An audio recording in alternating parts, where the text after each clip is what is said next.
Hello दोस्तों, welcome to my channel SS study Adda. तो दोस्तों आज हम लोग इस वीडियो में जीके जीएस के टॉप 20 क्वेश्चन डिस्कस करेंगे। अगर आप UP home guard, UP police, SSC GD या किसी अन्य एग्ज़ाम की तैयारी करते हैं तो दोस्तों ये वीडियो आपके लिए काफ़ी हेल्पफुल होगा। तो चलिए देखते हैं पहला प्रश्न क्या है। आपका पहला प्रश्न है, जैन धर्म में पूर्ण ज्ञान को क्या कहा जाता है या क्या कहा गया है। तो दोस्तों जैन धर्म में पूर्ण ज्ञान को कैवल्य कहा जाता है। तो आपका राइट आंसर हो जाएगा ऑप्शन सी, जैन धर्म में पूर्ण ज्ञान को कैवल्य कहा जाता है। अब अगर बात की जाए जैन धर्म के संस्थापक कौन है तो आपका आंसर होगा ऋषभदेव। जैन धर्म में दोस्तों जैन धर्म की स्थापना किसने की थी तो आंसर होगा ऋषभदेव ने। अब अगर आपसे पूछा जाए ऋषभदेव का प्रतीक चिन्ह क्या है तो आपका आंसर होगा सांड या बैल। चलिए अगला प्रश्न देखते हैं। आपका अगला प्रश्न है, मनुष्य का वैज्ञानिक नाम क्या है। दोस्तों मनुष्य का वैज्ञानिक नाम क्या है तो आंसर होगा आपका homo sapiens. Option C right answer हो जाएगा। दोस्तों मनुष्य का वैज्ञानिक नाम होमोसेपियंस होता है। अगर आपसे पूछा जाए मेढक का वैज्ञानिक नाम क्या है तो आपका आंसर होगा राना ट्रिगरीना। दोस्तों राना ट्रिगरीना मेढक का वैज्ञानिक नाम होता है। अब अगर इसके बाद आपसे पूछा जाता मटर का वैज्ञानिक नाम क्या है तो दोस्तों आपका राइट आंसर हो जाएगा पाइसम सेटाइवम। पाइसम सेटाइवम दोस्तों मटर का वैज्ञानिक नाम होता है। अब अगर आपसे पूछा जाता है हाथी का वैज्ञानिक नाम क्या है तो इसका राइट आंसर होगा एलिफास मैक्सिमस। दोस्तों हाथी का वैज्ञानिक नाम क्या है तो आपका आंसर होगा एलिफास मैक्सिमस। चलिए अगला प्रश्न देखते हैं। आपका अगला प्रश्न है, बेसबॉल में प्रत्येक पक्ष में कितने खिलाड़ी होते हैं। दोस्तों बेसबॉल में प्रत्येक पक्ष में कितने खिलाड़ी होते हैं तो आपका आंसर हो जाएगा दोस्तों 9। ऑप्शन ए राइट आंसर हो जाएगा 9। अब अगर आपसे पूछा जाता है फुटबॉल में कितने खिलाड़ी होते हैं तो आपका आंसर होगा 11। दोस्तों फुटबॉल के प्रत्येक पक्ष में 11 खिलाड़ी होते हैं। इसके बाद अगर आपसे पूछ लिया जाए कि क्रिकेट के प्रत्येक पक्ष में कितने खिलाड़ी होते हैं तो आपका आंसर होगा 11। खो खो में दोस्तों कितने खिलाड़ी होते हैं तो आपका आंसर होगा 9। कबड्डी में एक टीम में कितने खिलाड़ी होते हैं तो आपका आंसर होगा 7। चलिए अगला प्रश्न देखते हैं। आपका अगला प्रश्न है, गिर राष्ट्रीय उद्यान किस राज्य में स्थित है। दोस्तों गिर राष्ट्रीय उद्यान किस राज्य में स्थित है तो आपका राइट आंसर होगा ऑप्शन सी गुजरात। दोस्तों गिर राष्ट्रीय उद्यान कहाँ पे स्थित है तो आंसर होगा गुजरात में। इसके बाद अगर आपसे पूछा जाता है पेरियार राष्ट्रीय उद्यान कहाँ पे स्थित है तो आपका आंसर होगा केरल में। काजीरंगा राष्ट्रीय उद्यान कहाँ पे स्थित है तो आपका आंसर होगा असम में। केवलादेव घाना पक्षी विहार कहाँ पे स्थित है तो आपका आंसर होगा राजस्थान में। चलिए अगला प्रश्न देखते हैं। आपका अगला प्रश्न है, निमोनिया से प्रभावित होने वाला अंग कौन सा है। दोस्तों निमोनिया से कौन सा अंग प्रभावित होता है तो दोस्तों इसका राइट आंसर क्या होगा ऑप्शन बी फेफड़ा। निमोनिया से दोस्तों कौन सा अंग प्रभावित होता है तो आंसर होगा फेफड़ा। इसके बाद में अगर आपसे पूछ लिया जाए स्कर्वी और पायरिया से कौन सा अंग प्रभावित होता है तो आपका राइट आंसर होगा दोस्तों मसूड़ा। स्कर्वी और पायरिया से दोस्तों मसूड़े प्रभावित होते हैं। इसके बाद अगर पूछा जाए हैजा टाइफाइड डायरिया इनसे दोस्तों शरीर का कौन सा अंग प्रभावित होता है तो आपका आंसर होगा आंत। हैजा डायरिया और टाइफाइड से दोस्तों कौन सा अंग प्रभावित होता है तो आंसर होगा आंत। इसके बाद अगर आपसे पूछा जाए हेपेटाइटिस और पीलिया से कौन सा अंग प्रभावित होता है तो आपका आंसर होगा यकृत। हेपेटाइटिस और पीलिया से दोस्तों मानव शरीर का यकृत प्रभावित होता है। चलिए अगला प्रश्न देखते हैं। आपका अगला प्रश्न है, मैकमोहन रेखा किन दो देशों के बीच स्थित है। मैकमोहन रेखा किन दो देशों के बीच स्थित है तो आपका राइट आंसर होगा दोस्तों मैकमोहन रेखा भारत और चीन के मध्य स्थित है, इसलिए दोस्तों ऑप्शन सी आपका राइट आंसर हो जाएगा, भारत और चीन। इसके बाद अगर बात की जाए कि रेड क्लिफ रेखा, रेड क्लिफ रेखा दोस्तों किन दो देशों के बीच स्थित है, तो आपका आंसर होगा भारत और पाकिस्तान। रेड क्लिफ रेखा भारत और पाकिस्तान। अब अगर आपसे पूछा जाए कि 24वीं अक्षांश रेखा किन दो देशों के बीच स्थित है, तो दोस्तों आपका आंसर होगा भारत और पाकिस्तान।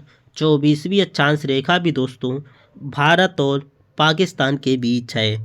इसके बाद अगर आपसे पूछा जाए 49वीं अक्षांश रेखा, 49वीं अक्षांश रेखा किन दो देशों के बीच स्थित है, तो आपका आंसर होगा अमेरिका और कनाडा।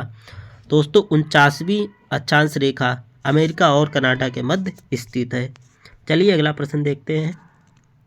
आपका अगला प्रश्न है वायुमंडलीय दाब मापने के लिए किस यंत्र का प्रयोग किया जाता है। दोस्तों वायुमंडलीय दाब मापने के लिए किस यंत्र का प्रयोग किया जाता है, तो आपका आंसर होगा ऑप्शन ए बैरोमीटर। दोस्तों बैरोमीटर से वायुमंडलीय दाब मापा जाता है। इसके बाद अगर बात की जाए कि भूकंप की तीव्रता मापने के लिए किसका प्रयोग किया जाता है, दोस्तों भूकंप की तीव्रता किससे मापते हैं, तो आपका राइट आंसर हो जाएगा सीस्मोग्राफ। दोस्तों सीस्मोग्राफ से भूकंप की तीव्रता मापी जाती है। चलिए अगला प्रश्न देखते हैं।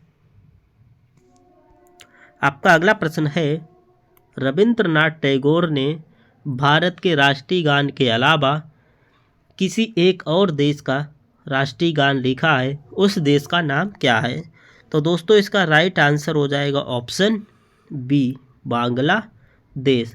दोस्तों भारत के अलावा बांग्लादेश का राष्ट्रीय गान भी दोस्तों रविंद्रनाथ टैगोर ने लिखा है।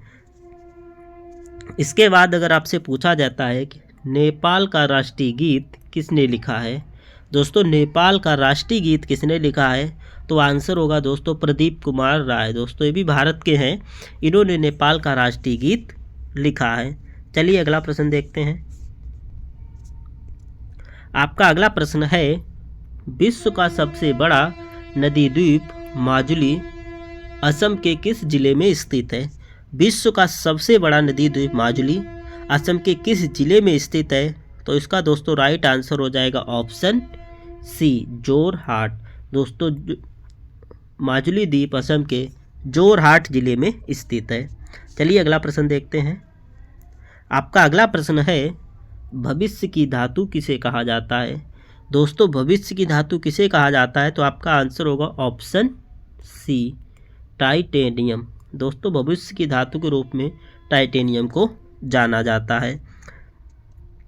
इसके बाद अगर आपसे बात की जाए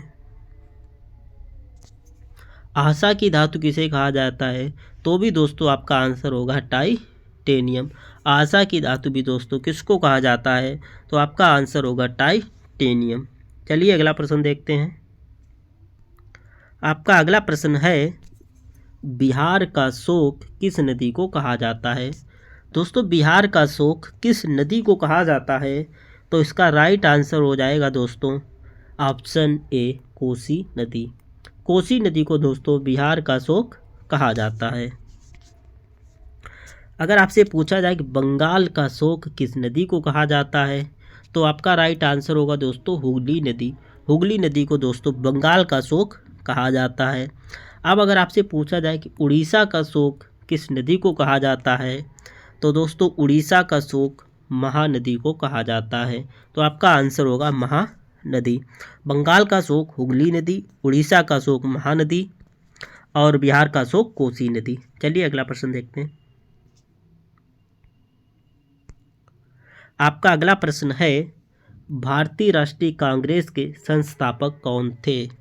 तो दोस्तों इसका राइट आंसर हो जाएगा ऑप्शन सी ए.ओ. होम। भारतीय राष्ट्रीय कांग्रेस के अध्यक्ष भारतीय राष्ट्रीय कांग्रेस के संस्थापक कौन है, तो आंसर होगा ए.ओ. होम। अब अगर आपसे पूछा जाए भारतीय राष्ट्रीय कांग्रेस के प्रथम अध्यक्ष कौन थे, भारतीय राष्ट्रीय कांग्रेस के प्रथम अध्यक्ष कौन थे, तो आपका आंसर होगा W.C. बनर्जी। व्योमेश चंद्र बनर्जी दोस्तों भारतीय राष्ट्रीय कांग्रेस के प्रथम अध्यक्ष थे। चलिए अगला प्रश्न देखते हैं। आपका अगला प्रश्न है, सूरज के सबसे नज़दीक ग्रह कौन सा है? सूरज के सबसे नज़दीक ग्रह कौन सा है? तो दोस्तों इसका राइट आंसर हो जाएगा ऑप्शन ए, बुध। बुध दोस्तों सूरज के सबसे नज़दीक स्थित ग्रह है। चलिए अगला प्रश्न देखते हैं। आपका अगला प्रश्न है, नागरिकता का उल्लेख भारतीय संविधान के किस भाग में है? नागरिकता का उल्लेख भारतीय संविधान के किस भाग में है? तो दोस्तों इसका राइट आंसर हो जाएगा ऑप्शन ए। दोस्तों नागरिकता का उल्लेख किस भाग में है? तो आंसर होगा भाग 2। भाग 2 दोस्तों किससे संबंधित है? नागरिकता से। अब अगर इसके बाद बात करें, मौलिक अधिकार का उल्लेख किस भाग में है? तो आपका आंसर होगा भाग 3। दोस्तों भाग 3 किससे संबंधित है? तो आपका आंसर होगा मौलिक अधिकार से। अब अगर पूछा जाए राज्य के नीति निर्देशक तत्व का उल्लेख किस भाग में है? तो आंसर होगा भाग 4। या अगर आपसे पूछा जाता है भाग 4 किससे संबंधित है? तो आपका आंसर होगा राज्य के नीति निर्देशक तत्व।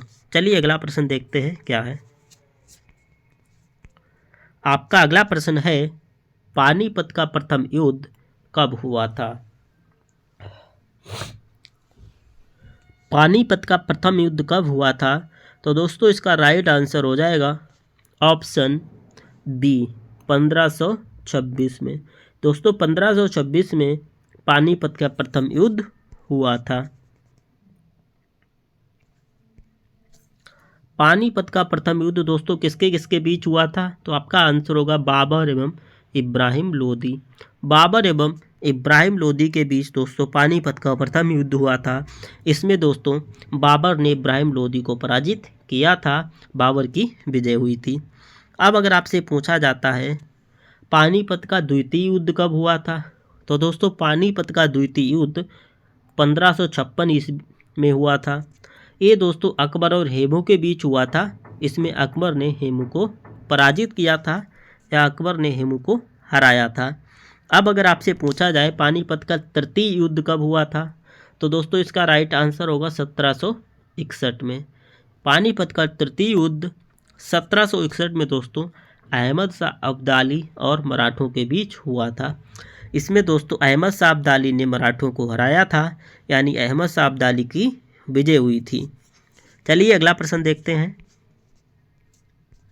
आपका अगला प्रश्न है, कंप्यूटर का आविष्कार किसने किया था? दोस्तों कंप्यूटर का आविष्कार किसने किया था? तो आपका राइट आंसर हो जाएगा option B, Charles Babbage. Charles Babbage ने दोस्तों कंप्यूटर का आविष्कार किया था। चलिए अगला प्रश्न देखते हैं। आपका अगला प्रश्न है, भारत का सर्वोच्च नागरिक पुरस्कार कौन सा है? भारत का सर्वोच्च नागरिक पुरस्कार कौन सा है? तो दोस्तों इसका राइट आंसर होगा ऑप्शन सी, भारत रत्न। दोस्तों भारत रत्न भारत का सर्वोच्च नागरिक पुरस्कार है।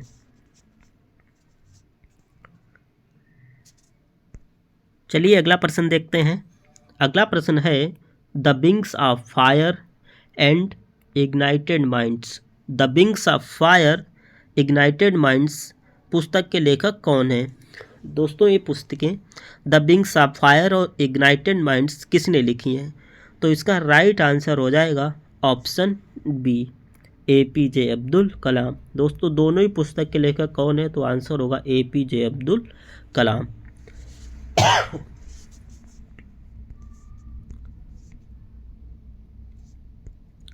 इसके बाद अगर बात की जाए, एक पुस्तक है मैं नास्तिक क्यों हूँ। मैं नास्तिक क्यों हूँ नामक पुस्तक किसने लिखी है? तो आपका आंसर होगा भगत सिंह। दोस्तों मैं नास्तिक क्यों हूँ भगत सिंह की पुस्तक है। अगला प्रश्न है, प्लेइंग इट माई वे आत्मकथा है। प्लेइंग इट माई वे दोस्तों किसकी आत्मकथा है? तो आपका राइट आंसर होगा Sachin Tendulkar. Playing it my way दोस्तों सचिन तेंदुलकर की आत्मकथा है। चलिए अगला प्रश्न देखते हैं। आपका अगला प्रश्न है, राष्ट्रीय युवा दिवस कब मनाया जाता है? राष्ट्रीय युवा दिवस कब मनाया जाता है? तो इसका राइट आंसर होगा दोस्तों ऑप्शन बी 12 जनवरी को। राष्ट्रीय युवा दिवस दोस्तों 12 जनवरी को मनाया जाता है। अगर आपसे पूछा जाता है कि राष्ट्रीय बालिका दिवस कब मनाया जाता है तो आपका आंसर होगा 24 जनवरी को। राष्ट्रीय विज्ञान दिवस कब मनाया जाता है तो आपका आंसर होगा 28 फरवरी को। चलिए अगला प्रश्न देखते हैं दोस्तों। आपका अगला और आखिरी प्रश्न है, किस शहर को भाग्य का शहर के नाम से जाना जाता है? भाग्य का शहर दोस्तों किस शहर को कहा जाता है? तो आपका राइट आंसर हो जाएगा ऑप्शन बी विशाखापट्टनम। दोस्तों विशाखापट्टनम को भाग्य का शहर के नाम से जाना जाता है। तो ओके दोस्तों, वीडियो देखने के लिए बहुत बहुत धन्यवाद।